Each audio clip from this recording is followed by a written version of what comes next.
जिनको काटने का, जिनको निकालने का तरीका भी हम पूर्व में जो कथाएं 2018 की, 2019 की जो कथाएं आप लोगों ने कुबेरेश्वर धाम से सुनी होगी कोरोना महामारी में, उसमें हमने इसका तरीका भी बताया है कि आपको बेलपत्री का वृक्ष कैसे निकाल देना चाहिए। अगर आपको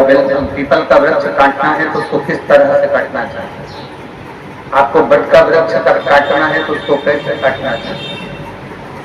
शमी का वृक्ष, आंवले का वृक्ष यदि आपको काटना है तो उसको कैसे काटना चाहिए, ये सारा तरीका हमने 2018 की, 2019 की कथाओं में वर्णन किया। YouTube पे डली होगी कथाएं, आप उसमें सुन सकते। 5 वृक्ष को काटने से पहले, 5 वृक्ष को निकालने से पहले विचार करना चाहिए।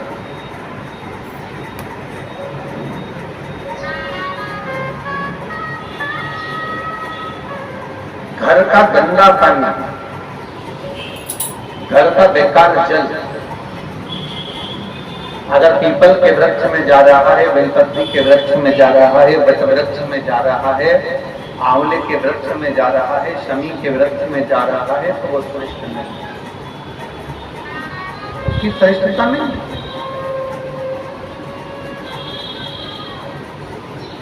यहाँ तक शिव महापुराण की कथा करती है, अगर कोई विद्वत ब्राह्मण ने आपको बताया है कि आपके घर में पितृ दोष है,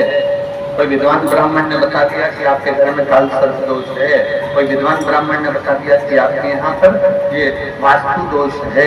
और इस दोष को मिटाना जरूरी है, कोई ने आपको बताया, उस समय पर हमें घबराना नहीं।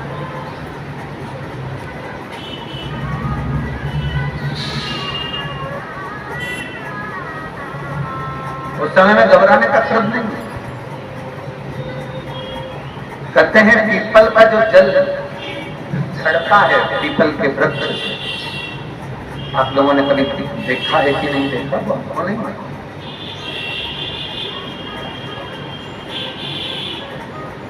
कितना भी अगर कोई वास्तु दोष बता दिया, पितृ दोष बता दिया, काल सर्प दोष बता दिया, कितना भी अगर कोई दोष बता दे, तो पीपल का जो जल वृक्ष में से झड़ता है, कभी कभी आप उसके नीचे हाथ रखकर देखना, थाली रखकर देखना, पत्थर पर देखना, तो वहां पर भी पानी के निशान आपको मिलेंगे, ऊंट के निशान मिलेंगे।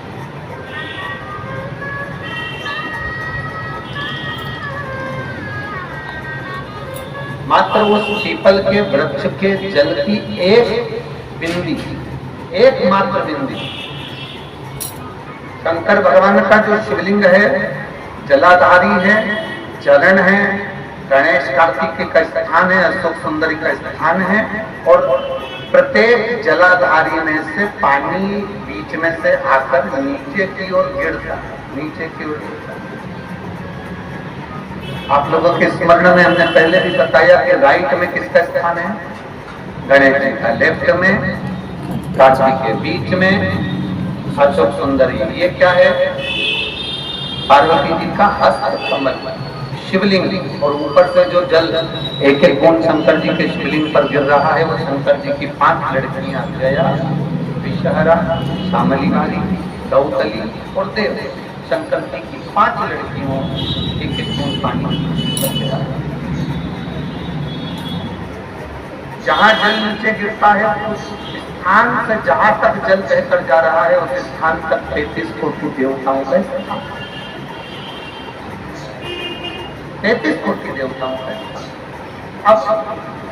जहां पानी आया, जहां नीचे गिरा, उसके बीच में जो स्थान होता है, आप लोगों ने देखा है, जिनने देखा है जरा हाथ उठा,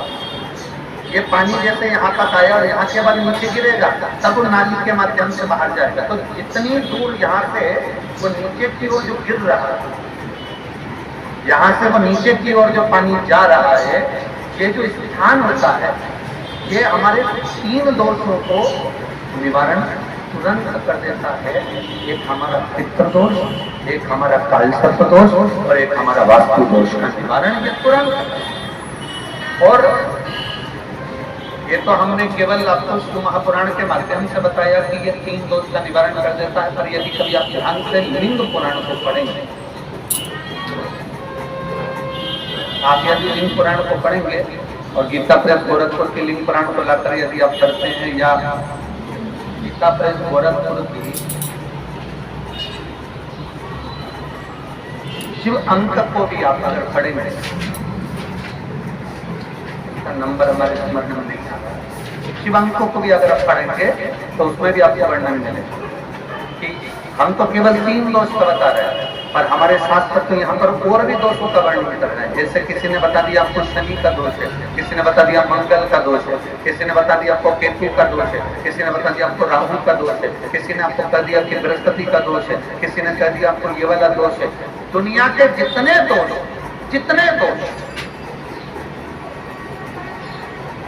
पीपल के वृक्ष के झड़ता हुआ जल की एक बूंद का स्पर्श, भले वो सूख गई हो, उसका एक स्पर्श मात्र जहां पानी नीचे की ओर गिर रहा है, उतनी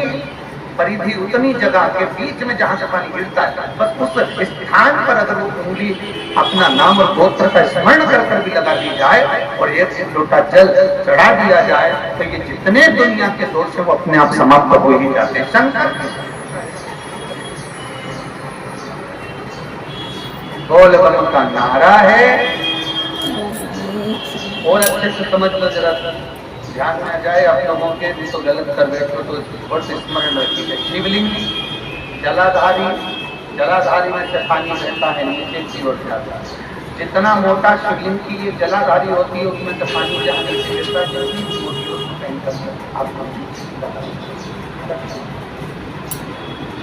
उस स्थान पर आप कहीं पर कोई कह दे तुमको तुम्हारा मंगल गड़बड़ है, कोई कह दे तुम्हारा राहु गड़बड़ है, कोई कह दे तुम्हारा केतु गड़बड़ है, कोई तुमसे कह दे तुम्हारा बृहस्पति गड़बड़ है, तो समझ लेना कि हमारे ग्रह की दशा को सुधारने के लिए ये जो स्थान है, स्थान करेंगे। अब आज के जमाने में आपने देखा होगा, जब से आप शंकर जी को जल चढ़ाना प्रारंभ करें, जब से आपने शिव महापुराण की कथा सुनना प्रारंभ करी, तब से आपने सुना होगा कि कोई भी अब ज्यादा आपको सुनने को नहीं मिलता कि वास्तु दोष हो गया, कि पितृदोष हो गया, कि कालसर्प दोष हो गया। इसके पहले का जो समय था, उस समय किसी को भी पत्रिका दिखाओ, किसी के पास भी जाओ, वास्तु दोष, कालसर्प दोष, पितृदोष, ये सारे दोष चलते रहते थे। पर तुमने जो एक लोटा जल शंकर भगवान को समर्पित करा, तुम्हारा चढ़ा हुआ जल उसी स्थान से नीचे गिर रहा है जहाँ हमने बिंदी लगाने का बताया, वहां से नीचे गिर रहा है, तो तुम्हारा दोष जल चढ़ाते चढ़ाते अपने आप दोष समाप्त होता चलेगा।